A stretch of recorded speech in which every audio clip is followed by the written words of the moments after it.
Dia 11 de abril, o ministro do Supremo Tribunal Federal, Ricardo Lewandowski, irá se aposentar e uma nova vaga se abrirá para que o Lula indique um novo nome. O ministro Lewandowski aqui, que é um grande amigo do PT, foi indicado pelo Lula em 2006, se aposenta agora e o que o Lula vai fazer? Indicar um novo amigo dele, O que a gente tem aqui de evolução? Agora a gente vai indicar alguém técnico, realmente que atenda os requisitos ali, mas que não sejam amigos do PT, os requisitos de notório saber jurídico e conduta ilibada, que são requisitos bem subjetivos assim, mas que, se olhado de forma técnica ali, se atendido só com tecnicidade, sem olhar para o lado personalíssimo da coisa, com caráter mais pessoal, tá bacana. Mas é uma coisa que a gente não tem aqui, porque Lula já bateu um martelo acerca de qual será o seu nome para substituir o Lewandowski lá. E você acha que quem que vai ser? O advogado dele, cara. Evoluímos para esse nível aqui, de sair de alguém que tem uma tendência para o PT ali, como é o caso do Lewandowski, faz reuniões ali com o MST, impeachment a Dilma ali na sessão do Senado de impeachment dela, só que mantém os direitos políticos, Mas agora a gente tem aqui escrachadamente, descaradamente, a indicação aqui que o Lula, muito provavelmente, de acordo com o que toda a imprensa tem apurado aqui, vai indicar o Zanin, que foi seu advogado na Lava Jato. Cara, parece brincadeira com a nossa cara, Mas é real, irmão. É real. E o mais triste disso tudo é ver uma galera passando pano. Não, mas veja bem, ele é um cara técnico, um advogado respeitado. Ele merece estar lá.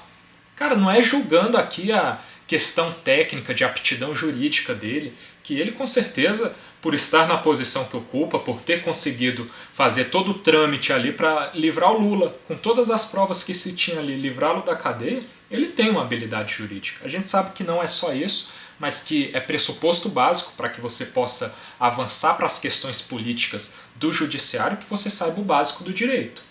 E notório saber jurídico, a princípio ele tem. Uma conduta ilibada é subjetivo assim, mas a princípio, pelos parâmetros gerais, parece ter também. Fora essa questão aqui que é bem controversa, de como foi levado o processo do Lula, de como foi dada essa anulação dos processos dele lá no STF, sendo mediado tudo pelo advogado Zanin. Então é meio conturbada essa história e cheia de dilemas aí, paradoxos, mas fora isso, tudo certo em relação aos requisitos. Mas eticamente, você, enquanto presidente da República, indicar aquele que foi seu advogado no âmbito de um processo penal ali, que te condenou inclusive à cadeia, você vai indicar esse cara para a STF, você está dando que recado para a sociedade de que você vai indicar alguém que seja amigo seu, alguém que esteja alinhado com você, assim. E tipo, o problema não é nem um alinhamento, mas em termos mais distantes, assim, de pelas suas sentenças, pela sua vida jurídica aqui, precedente a essa futura indicação que eu vou fazer aqui sua, de uma pessoa determinada, a gente tem um alinhamento em determinado sentido. Agora, você indicar alguém que foi teu advogado, já era um absurdo lá com Dias Toffoli, que foi advogado do PT boa parte da vida. Agora é o advogado do próprio Lula. Cara, tá errado isso. Só que aí a gente tem outras questões aqui que faz parte do ser advogado também, Todo mundo merece uma defesa, assim, Uma defesa técnica jurídica. Então, até o mais sórdido dos criminosos terá uma representação de advogado ali, Então isso faz parte. Só que olha aqui no que o nosso Zanin está envolvido, no escândalo das Americanas. Se lembram, que começou ali naquela dívida bilionária de 20 bilhões, o que já era um absurdo tremendo. Aí depois, se apurando mais, foi para 43 bilhões a estimativa, que é o que a gente tem hoje atualmente. E aí quem que as Americanas escolheu ali para ser seu advogado? Quem que ela contratou para sua representação ali jurídica? O Zanin. O Zanin vai representar as Americanas, cara, que deu um calote bilionário, que lascou com vários fornecedores dela ali, pequenos empresários. É quem esse cara vai defender. Uma empresa que tudo atesta que não tem culpa no cartório, merece mesmo uma defesa assim de um advogado honesto, que preza pelo certo.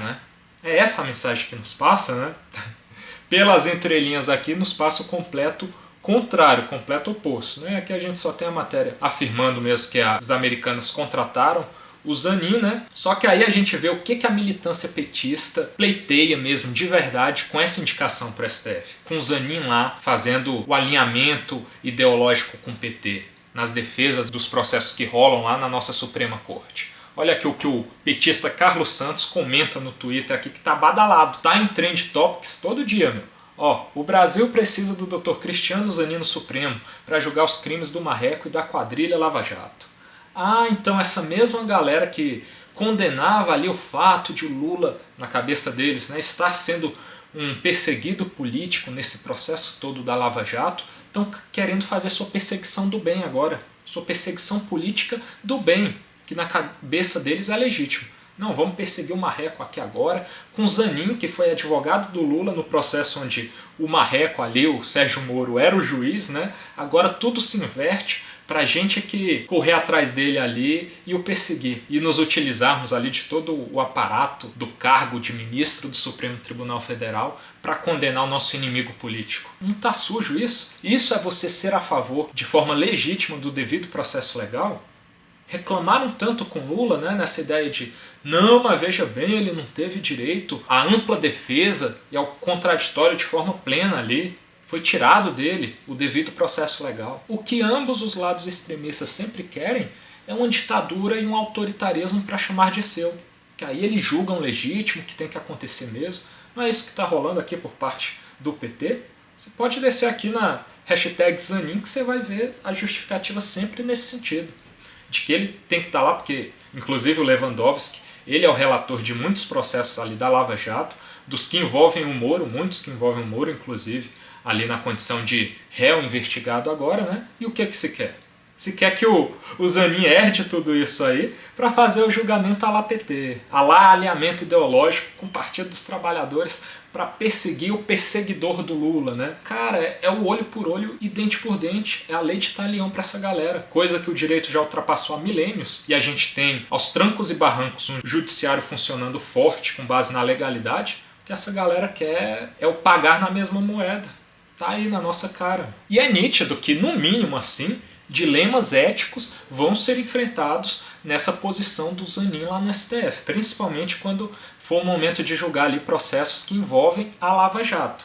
Porque, o cara foi advogado do Lula na Lava Jato durante todo o período ali praticamente. Aí agora ele vai passar para a posição de juiz, de magistrado ali, de quem vai fazer o julgamento de casos onde ele defendia uma parte ré importante do processo ali, por exemplo. É um dilema bem complexo, né, para dizer o mínimo. E a gente sabe que isso esbarra na própria lei, no que o próprio Código de Processo Civil prescreve acerca do impedimento e da suspeição do juiz. Que é basicamente, a gente tem aqui diversos incisos do artigo 144, por exemplo, do CPC, que culminam no impedimento do juiz, o que é basicamente uma vedação para que ele exerça ali as suas funções processuais. Ele não poderá exercer porque ele está impedido em razão aqui de diversas situações que a gente tem como exemplo e que muito provavelmente de forma objetiva o Zanin pode se enquadrar nela, que a gente tem questões taxativas e objetivas. E aqui no 145 a gente tem casos de suspeição do juiz, que aí são diversas outras possibilidades subjetivas ali em que você pode enquadrar a conduta ali, o vínculo do juiz num processo onde ele fica nessa posição de magistrado, de quem vai julgar, suspeito para proferir suas decisões. Então a gente tem todas essas questões aqui que muito provavelmente, se não impedimento, em suspeição, a figura do Zanin ali como ministro do STF vai incorrer. Vai ficar limitado por causa dessas questões. Então, cara, você querer indicar o cara nesse intuito, assim, nessa vontade de vingança, não é nada saudável para aquilo que a gente espera do Poder Judiciário. E diante de todo esse absurdo, né, a gente tem mais de 5.000 advogados já se pronunciando, se manifestando oficialmente contra essa eventual indicação do Zanin lá para o STF. Porque a gente sabe aqui, conforme a gente apresentou aqui, eu mostrei para vocês, que é um completo absurdo, cara, com base na própria legalidade. Nas questões éticas mesmo, que a gente apresentou, na posição dele na Lava Jato de advogado do Lula e agora no eventual continuidade nessa esfera da Lava Jato como ministro do STF, como magistrado, julgando os processos, é totalmente fora da ética e dentro da própria legalidade, que a gente falou das questões de suspeição e impedimento, né? Então, assim, para quem é operador do direito, soa como um completo absurdo e quem tem decência e não é passador de pano de político safado, se posiciona contrário a isso, porque é um completo absurdo. Mas o que a gente tem de posicionamentos de ministros do STF que nem deveriam fazer esses pronunciamentos, cara? Isso é política, meu. Mas o que a gente tem de posicionamento de um cara caricato lá da corte, que a maioria das pessoas de esquerda e de direita amam, que é o Gilmar Mendes. Posição do Gilmar Mendes aqui, ó, chorando, chorando.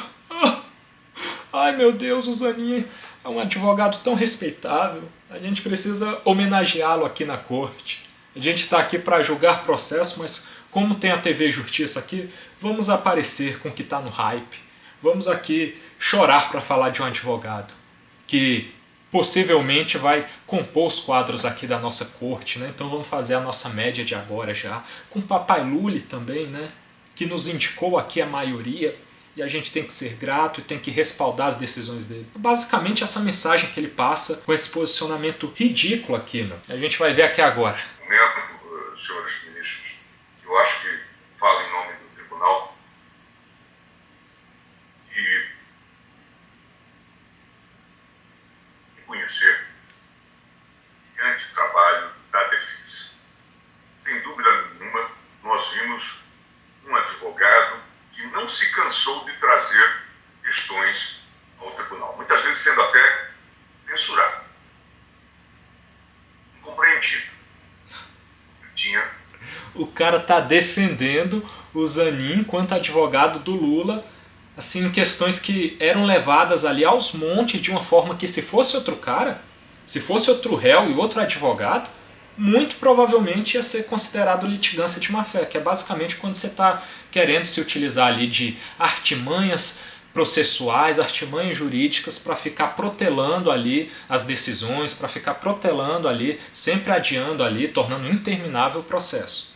Aí muitas das vezes, na maioria delas, quando o advogado é um qualquer aí, o juízo mesmo ali considera que isso é litigância de má-fé. Mas aqui o Gilmar Mendes tem que, com a voz toda embargada ali, meu Deus, o Zanin sendo cerceado aqui, ele não se cansou de recorrer a nós, mesmo quando nós dizíamos não, que foi o que na maioria das vezes o STF fez ali para o Zanin nessas questões do Lula. O foro da 13ª Vara Federal de Curitiba é incompetente para julgar o processo aqui que envolve o Lula, é Brasília. Aí o STF falava, não, é aí mesmo. Tem nada disso não, é aí mesmo. Habeas corpus preventivo ali para livrar o Lula também, antes mesmo dele ser preso, negado sempre ali pelo STF. Mas aí agora que é conveniente, né, tá do lado do amor venceu aí a gente tem esse tipo de posicionamento ridículo aqui. O cara com a voz toda embargada, chorando praticamente, bebendo água, porque não dá conta de homenagear o grande Zanin aqui, fazendo esse papelão, cara. Porque isso não passa de um papelão. Vamos reconhecer uma causa muito difícil, muito personalizada. Sofreu, inclusive, com este congraçamento. Oradores, juízes e mídia. Temos que reconhecer. E acho que nesse ponto nós fazemos, eu faço, o ministro Cássio, o ministro Carmen, o Lewandowski, o ministro Fachin, os que já tiveram oportunidade de advogar, acho que faço pessoa. Ele veio fazer apelo emocional ainda aqui. Vossas excelências aqui, colegas ministros do STF, vocês que já advogaram aqui, olha como teve um congraçamento, um conluio aqui da mídia, do judiciário, do Ministério Público, da primeira instância ali, o judiciário com o Moro à época, né, contra o Lula, e o Zanin foi um grande guerreiro ali enquanto advogado. Cara, se criou toda essa narrativa nesse nível, e a gente tem um ministro do STF num julgamento aqui da corte, dando esse tipo de posicionamento aí, mostrando total vínculo, personalismo pessoal, chorando aqui com o cara na defesa do cara. Tipo, isso demonstra imparcialidade do juiz no caso? Pelo amor de Deus, ele pode até concordar com ele, assim, no sentido de julgar procedente ali a causa do Lula, do Zanin ali, da representação do Zanin enquanto advogado, mas de uma forma imparcial, né, técnica, sem demonstrar esses vínculos aqui afetuosos quase, né, o cara tá chorando pelo maluco. Oh, fazendo bico, irmão, bico. Mais uma aguinha que tá pouco, não dá conta. Doutor Zanin, uma justa homenagem. Cara, não dá.